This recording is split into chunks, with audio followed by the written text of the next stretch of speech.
Ok, partamos. ¿Está funcionando ahora? Yes.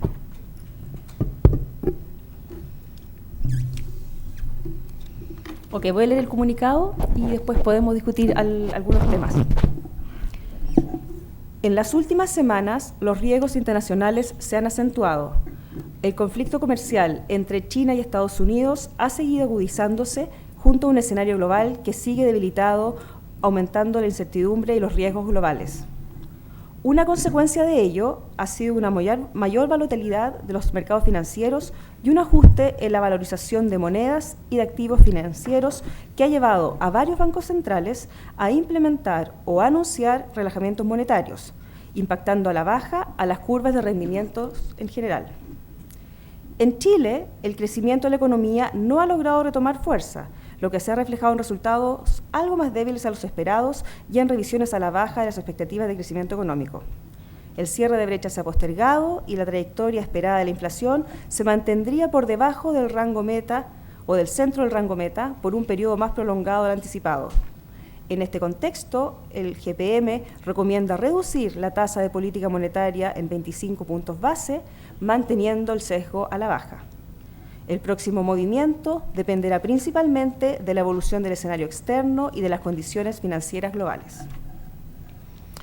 En las últimas semanas los riesgos internacionales se han acentuado. El conflicto comercial entre China y Estados Unidos ha seguido agudizándose. El escalamiento del conflicto ha repercutido en menores flujos comerciales a nivel global, una caída en los precios de las materias primas, mayor incertidumbre y mayor volatilidad de las monedas y de los mercados financieros en general. En Estados Unidos, si bien se mantiene una baja tasa de desempleo, en torno a 3,7%, una actividad económica dinámica y la inflación contenida, ha aumentado el riesgo de una desaceleración futura. Por el lado europeo, la probabilidad de que el Reino Unido abandone la Unión Europea sin un acuerdo se ha incrementado. Italia enfrenta problemas políticos y de gobernabilidad, y en Alemania los indicadores muestran mayores indicios de una desaceleración económica y una mayor probabilidad de entrar en recesión. China, por su parte, también enfrenta menores perspectivas de crecimiento, más allá de las menores tasas de crecimiento esperadas, dada su convergencia a niveles más altos de ingreso per cápita. En Latinoamérica, los mercados en Argentina reaccionaron negativamente tras las elecciones primarias, con una depreciación importante de su moneda y tensiones financieras que reflejan un mayor riesgo soberano y de insolvencia. Se han deteriorado también los indicadores de producción en Brasil y México, y se prolonga la debacle en Venezuela, poniendo al continente en una situación de recesión. Por otra parte, la menor demanda mundial ha afectado negativamente el precio de los commodities. El precio promedio del petróleo durante agosto estuvo en torno a $59,6 el barril, casi 10% más bajo respecto del precio promedio en julio. Y el cobre se transa actualmente en torno a 2,56 centavos la libra. Por otra parte, los bancos centrales han anunciado e implementado políticas monetarias más expansivas en un contexto de tasas de inflación contenidas y perspectivas económicas más desfavorables en el mediano plazo. La Reserva Federal de Estados Unidos rebajó por primera vez desde 2008 su tasa de política monetaria en 25 puntos base. Y el Banco Central Europeo estaría estudiando distintos mecanismos de relajamiento monetario para su reunión de septiembre. Este contexto económico, sumado a la búsqueda de activos más seguros, ha sido recogido por las curvas de rendimiento de las principales monedas o economías, las que han exhibido una profundización en las caídas en los niveles de las tasas largas y caídas en sus pendientes, y varias de ellas se han invertido. En Chile, el Banco Central reportó recientemente la cifra de crecimiento para el segundo trimestre de este año, el que cerró con un crecimiento anual de 1,9% y de 1,75% para el primer semestre, cifras que reflejan un dinamismo acotado de la actividad. Se espera que el segundo semestre arroje mejores resultados. De hecho, la producción industrial de julio muestra un repunte importante, mostrando un crecimiento de 3,2% frente a la fuerte contracción de junio. Concretamente, por el lado de la oferta, el sector minero mostró un leve crecimiento en 12 meses, atenuando la caída del primer trimestre. El sector no minero, por su parte, mantuvo un crecimiento en 12 meses en torno a 2%. Por el lado de la demanda, las cifras de consumo muestran un debilitamiento importante el segundo trimestre, mostrando una variación en 12 meses de 2,3% versus un 3% en el primer trimestre, agudizando la contracción del consumo no durable. Estos resultados son coherentes con menores perspectivas económicas y con un mercado laboral que se mantiene débil. En efecto, durante el segundo trimestre, el índice de expectativas económicas IPEC, que mide la confianza de los consumidores, se mantuvo en terreno pesimista. En julio, sin embargo, tuvo un repunte de 2,5 puntos respecto de junio. Por su parte, las exportaciones mostraron también un resultado negativo durante el segundo trimestre, mostrando una contracción de 3,2% y frente a una contracción de 2% en el primer trimestre. Este resultado recoge en parte el menor precio de las materias primas y la menor demanda mundial. La noticia positiva de cuentas nacionales la dio la inversión, que en 12 meses creció 4,8%. En esta cifra destaca el crecimiento de la construcción, que había mostrado indicadores débiles en los últimos trimestres. Con todo, se espera que la inversión y un mayor gasto fiscal impulsen la demanda agregada en el segundo semestre. Respecto al mercado laboral, el INE reportó que el desempleo en el trimestre móvil mayo-julio fue de 7,2%, 0,1 punto porcentual más bajo que igual periodo del año anterior, y levemente superior al del trimestre previo.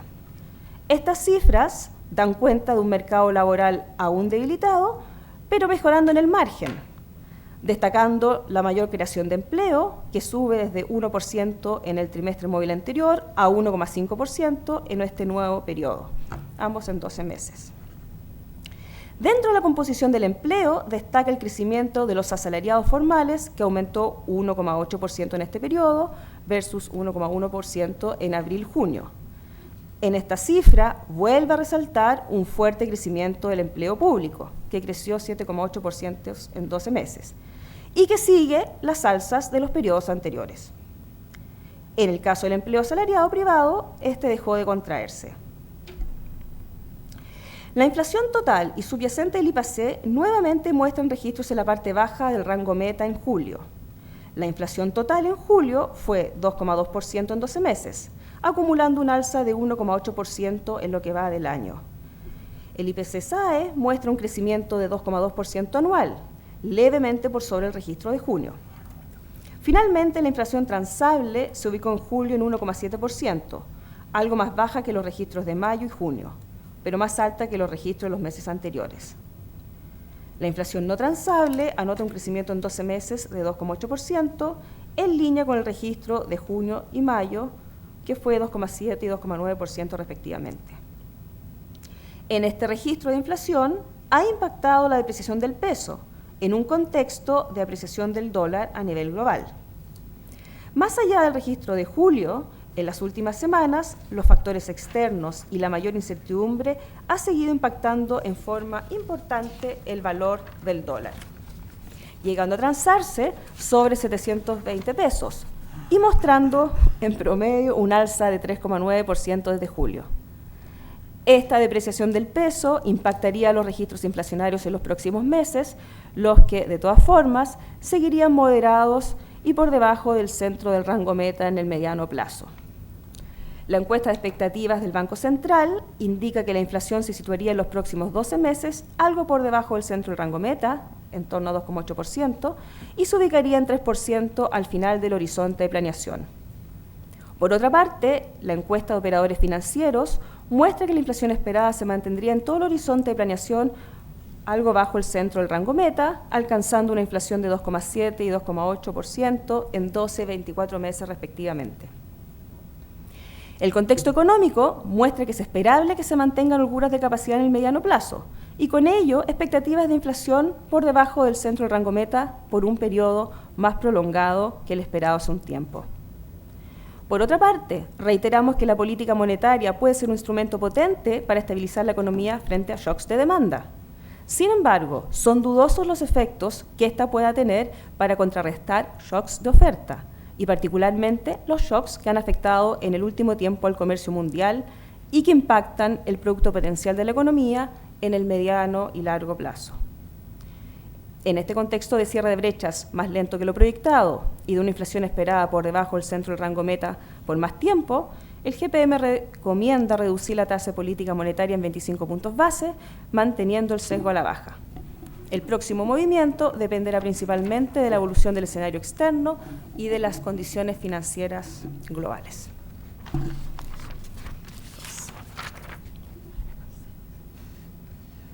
¿Hay preguntas o comentarios? Sí.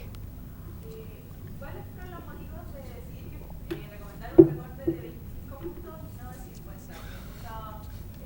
Expertos dicen que debería ser 50. A ver, bien, nosotros discutimos este tema y finalmente nos inclinamos todo por una rebaja de solo 25 puntos base por distintos motivos. Por una parte, pensamos que las condiciones monetarias actualmente efectivamente son expansivas, que hay bastante liquidez en los mercados, que efectivamente hoy en día no tenemos un problema de liquidez que está afectando la economía.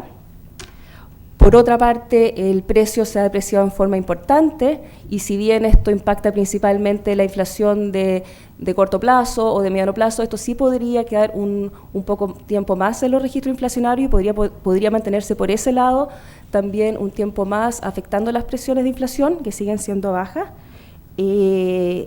Por otra parte, también estamos viendo que si bien el primer semestre fue débil, fue bastante acotado el crecimiento, sí se espera un crecimiento mayor el segundo semestre y ciertamente mejor también el año 2020, por lo tanto vienen perspectivas mejores para los próximos trimestres y hay que considerar que la política monetaria no afecta finalmente lo que está pasando en el próximo mes, sino que en una trayectoria más de mediano plazo, de 9 meses, 12 meses y por lo tanto hacia ese horizonte de planeación o de proyección.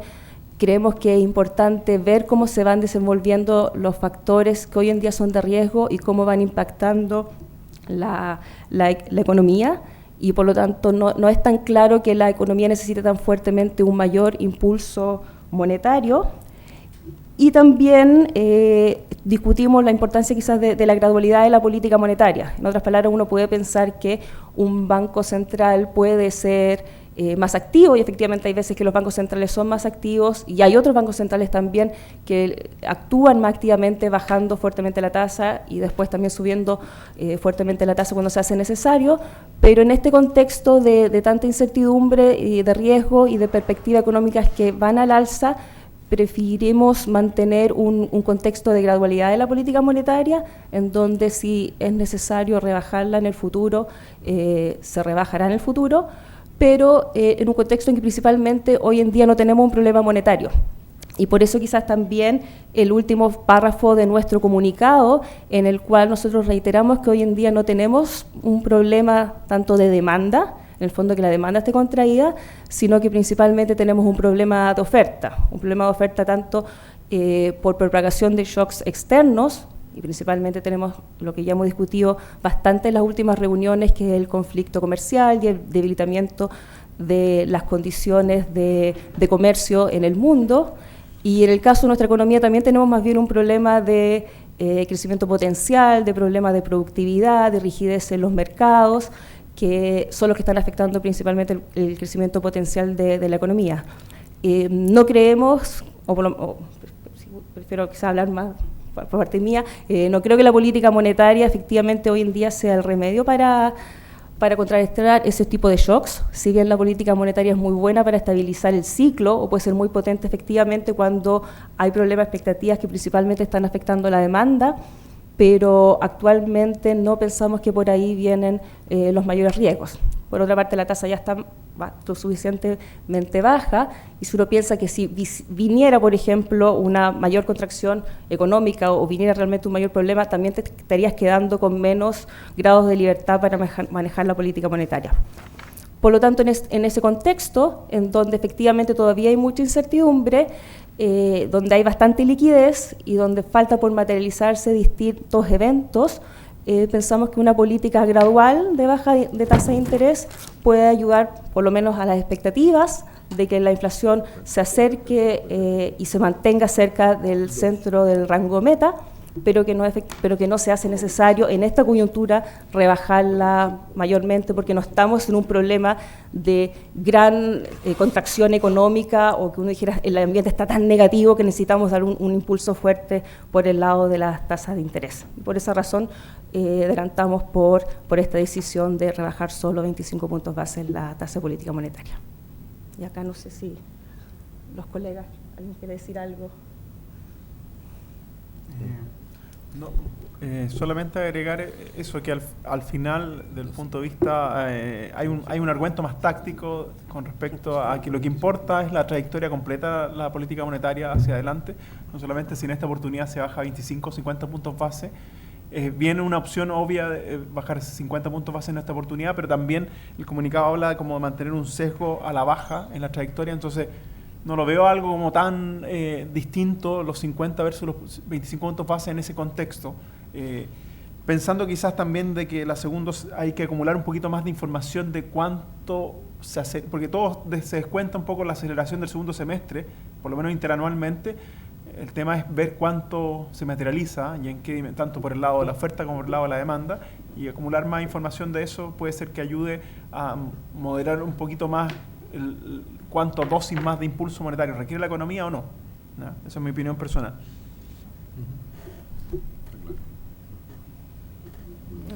Ok, ¿hay algún otro comentario? Sí.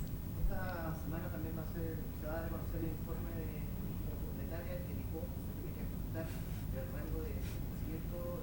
Además, ha dicho que este año ya está jugado, que las medidas fiscales del gobierno e incluso una menor tasa de interés va a tener efecto ya en el 2020. ¿Ustedes coinciden con la visión que este año está jugado y hay que pensar en el crecimiento del próximo año? Sí, yo creo que sí. No hay posibilidad de generar efectos reales de carácter inmediato mediante las políticas de demanda. Estas tienen una cierta cadena de transmisión que tiene alguna demora y son más o menos conocidas. La política monetaria no tiene efecto instantáneo, sino que tiene efecto a los 9, 12, 18 meses de haberse implementado. La política fiscal también tiene una cadena de transmisión en que se demora desde que se toma la decisión de gasto hasta que este gasto efectivamente se ejecuta. Sí, al menos yo personalmente no creo que estas medidas de estímulo tengan un impacto en el crecimiento de este año, que va a estar en torno al 2,5%. Sería 2,5 un buen resultado después de un primer semestre que cerró en 1,75. O sea, que implica una reaceleración que viene dada desde antes por otros impulsos que estaban en el sistema. Ahora, todos estos ajustes recientes y políticas de empuje adicionales repercutirán sobre el crecimiento en el 2020, que tiene hoy día pronósticos del orden de 3,2%, que podrían eventualmente incluso mejorar. Yo creo que eso es lo que estamos en este momento jugando. Cómo va a crecer la economía en 2020 y 2021 y cómo se van a cerrar en esos periodos las brechas de capacidad que todavía permanecen abiertas, que creíamos que se iban a cerrar en el curso de este año, pero su cierre se ha interrumpido y postergado para los años venideros. Bueno, de hecho eso lo mismo refleja que el Banco Central, a medida que va pasando el tiempo, va acortando el rango de proyección. Básicamente está internalizando que cada uno tiene menos información y menos ámbitos para actuar en el año en curso, y eso hace también que el Banco Central en general vaya cerrando su proyección a medida que van pasando los distintos trimestres. Y ciertamente ya estamos en agosto y concuerdo totalmente con Guillermo que ya lo que se va a hacer para este año ya está ahí, no está hecho, pero ya están las bases sentadas para lo que debieran ser la evolución de la actividad en su gran mayoría para los próximos meses. ¿Coincide con el ministro de Hacienda que tendría un impacto de 1 punto aproximadamente en la agenda de aceleración? No sé, ¿alguien sabe de eso? ¿Cuál? La última, la agenda. Sí. En obras públicas, en vivienda. Yo no sé. ¿Alguien? No me atrevería a Yo decir una tampoco me cifra de atrevería. cuál será, o sea, no sé cuál será su multiplicador, no sé cuál es el impulso y qué multiplicador estará utilizando. Siempre, pues, puede ser que esté dentro del rango de estimaciones de multiplicadores, pero no sé el detalle para poder comentar al respecto de eso. No, tampoco tengo estimaciones del impacto que va a tener eso. Sí, bueno, si podemos decir algo, yo creo que va a ayudar a aproximar el crecimiento de la economía al ritmo de crecimiento potencial, que es del orden de 3% según las estimaciones del comité que organiza el Ministerio de Hacienda. Hoy día estamos lejos de eso. Hoy día las últimas mediciones de crecimiento de la economía son las del segundo trimestre y estamos en 1,9, estamos a un punto de distancia. Uno puede ahí decir, bueno, claro, estas medidas y otras van a ayudar a que la economía crezca más en torno al 3, sí, ahí puede haber un punto de crecimiento adicional que posiblemente podría ser atribuida a ese tipo de acciones, como también a otros elementos un tanto exógenos que trae la economía, como es la recuperación del sector minero después de un primer trimestre plagado de desastre, ¿no?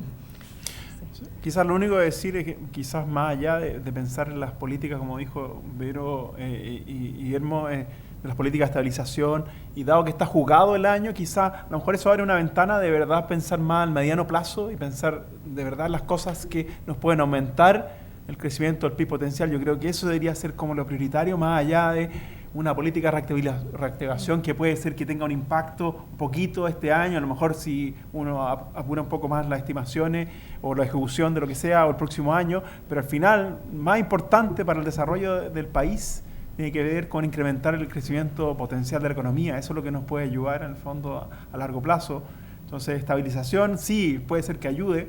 La situación no es tan dramática actualmente para tirar todos los cartuchos, pero en el fondo creo que es más importante centrar los esfuerzos en una agenda más de mediano plazo. Sí, yo agregaría que hay que acotar las expectativas respecto del impacto de las políticas de demanda. La política monetaria, como lo dijo muy bien Verónica, puede jugar un rol interesante en atenuar los ciclos económicos. Pero cuando los problemas que está teniendo tanto la economía mundial como nuestra economía tienen que ver más bien con temas de oferta, en el caso de la economía mundial, un riesgo relevante de terminar con lo que ha sido un proceso de globalización y fuerte crecimiento del comercio internacional, que ha sido quizás el principal motor del crecimiento económico mundial en las últimas décadas. Esa es una amenaza que lamentablemente no se puede contrarrestar con mayores estímulos monetarios, sobre todo en una economía mundial que hoy día está con tasas de interés bajísimas, muchas de ellas en niveles negativos, incluso a largo plazo. E internamente un poco lo mismo. Un estímulo monetario adicional no va a cambiar significativamente el escenario de perspectivas de crecimiento hacia adelante. Más bien, lograr mayores consensos en el ámbito político para ir haciendo que nuestra economía tenga un mayor potencial de crecimiento, flexibilizando mercados, haciendo esfuerzos, ¿cierto?, por incrementar la productividad, con un foco en la investigación y en la educación. Esos factores, más una eficiencia en el ámbito regulatorio y un buen diseño de políticas públicas y consensos políticos en torno a eso, sí pueden tener un impacto relevante en el crecimiento de mediano y largo plazo. Lo que discutimos en esta mesa es simplemente el rol que juega la política monetaria, y insisto, hay que acotar las expectativas respecto de eso. ¿Hay espacio para bajar la tasa? Sí, porque la inflación está contenida y porque hay brecha de capacidad ociosa. Pero el tema de fondo es de más largo aliento y requiere acuerdos políticos más profundos. ¿Sí? El gobierno se ha visto en las noticias que ha tratado de establecer en Chile una plataforma comercial de Latinoamérica que busca nacionalizar la moneda, el peso. ¿Cómo creen ustedes que se vería la efectividad de la política monetaria en un contexto que el peso sea más internacional?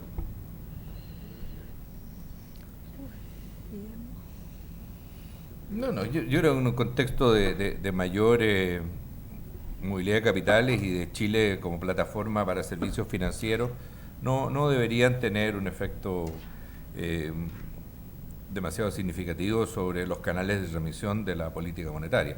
A lo mejor en algunos contextos podría arrojar algún nivel de de volatilidad mayor y de contacto más cercano con los mercados internacionales, pero no creo que sea tan importante.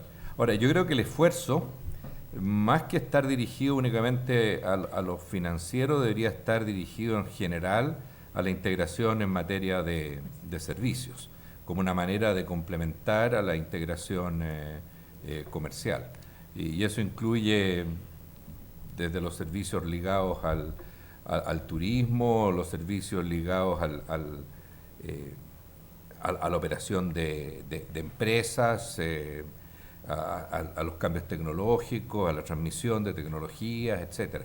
Yo creo que eso es una buena idea y una iniciativa importante que es necesario impulsar para poder encontrar además otras fuentes de crecimiento distintas a las tradicionales asociadas a commodities. Bueno, respecto de este tema, primero decir que profundizar la internalización del peso es favorable también para los desarrollos de los mercados, en particular el mercado cambiario chileno, digamos, lo hace más profundo y eso siempre es bienvenido desde el punto de vista de mayor liquidez y de mayores, resiliencia a esos mercados. Ahora, como bien dijo Guillermo, con el esquema de políticas que tenemos, tipo cambio libre, apertura de cuentas capitales, yo creo que la política monetaria sigue pudiendo ser potente, digamos, a pesar de lo que tú mencionas, digamos. Y por otro lado, en términos de la plataforma de comercio, yo creo que Chile tiene ventaja competitiva. Yo creo que hemos hecho algunos esfuerzos en ocasiones anteriores que por a veces motivos no han resultado. Quizás es cierto, el problema que tiene esta región es que normalmente es una región volátil, con riesgos que son importantes, digamos, riesgos soberanos importantes, y nosotros tenemos una ventaja competitiva en ese aspecto. Si, digamos, en definitiva, eso prospera, yo creo que va a depender mucho también del contexto de la región. Es decir, en el fondo, es cierto que los inversionistas internacionales van a estar buscando la posibilidad de, no sé, de venir a invertir a Chile porque es un país más confiable, más estable, pero se dificulta la inversión en el mundo, en la región, cuando, bueno, los países vecinos son inestables. Así que, bueno, también depende de otros elementos. Ahora, creo que obviamente se puede hacer un esfuerzo en términos tributarios y en términos regulatorios, pero no solamente el esfuerzo nuestro va a ser el que finalmente defina el éxito de ese proyecto. Pero creo que es un paso que es bienvenido. Okay. ¿Hay más preguntas? ¿No? Ok, muchas gracias.